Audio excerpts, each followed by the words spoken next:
Tollywood director Tarun Bhaskar గురించి ప్రత్యేకంగా ఇంట్రడక్షన్లు ఏం అవసరం లేదు.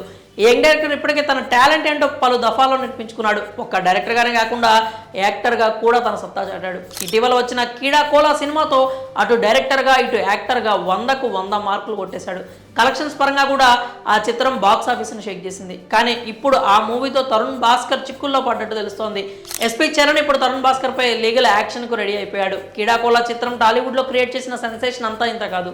నటుడిగా డైరెక్టర్గా తరుణ్ భాస్కర్కు మంచి పేరే తెచ్చిపెట్టింది. ఇండస్ట్రీ నుంచి కూడా మంచి అప్లాజ్ లభించింది. ఈ మూవీలో తరుణ్ భాస్కర్ చాలానే ప్రయోగాలు చేశాడు. అందులో ఏఐ టెక్నాలజీ వాడి లెజెండరీ సింగర్ ఎస్పీ బాలసుబ్రహ్మణ్యం వాయిస్ని రీక్రియేట్ చేయడం కూడా ఒకటి అని చెప్పాలి. అయితే సోషల్ మీడియా వరకు ఇది బాగానే ఉన్న తరుణ్ భాస్కర్ మాత్రం దాన్ని ఏకంగా సినిమాలో వాడేశాడు. సినిమా పరంగా ఏఐ వాయిస్ని అందరూ ఎంజాయ్ చేసినా ఇప్పుడు ఆ పనే తరుణ్ భాస్కర్ని చిక్కుల్లో పడేసింది.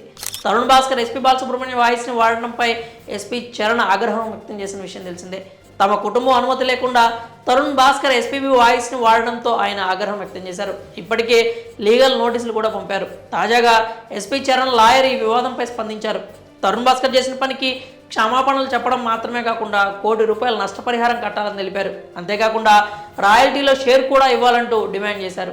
ఈ వ్యవహారం ప్రస్తుతం టాలీవుడ్లో పెద్ద ఎత్తున చర్చకు దారితీసింది. ఈ వివాదం ఇప్పుడల్లా సమసిపోయే పరిస్థితి కూడా కనిపించట్లేదు. గతంలో నోటీసులు పంపిన సమయంలో ఎస్పీ చరణ్ ఏఐ టెక్నాలజీని ప్రశంసించారు. ఇప్పుడు మన మధ్య లేని ఆయన తండ్రి గాత్రాన్ని ఇలా టెక్నాలజీ ద్వారా రీక్రియేట్ చేయడం బాగుంది అన్నారు. అయితే ఇలా తమ అనుమతి తీసుకోకుండా వ్యాపారం కోసం వాడుకోవడం మాత్రం కరెక్ట్ కాదంటూ చెప్పుకొచ్చారు. అందుకే లీగల్గా ముందుకెళ్తామని చెప్పారు. మరి ఈ నష్టపరిహారం, రాయల్టీలో షేర్ వంటి డిమాండ్లపై తరుణ్ భాస్కర్ ఏ విధంగా స్పందిస్తాడో చూడాలి.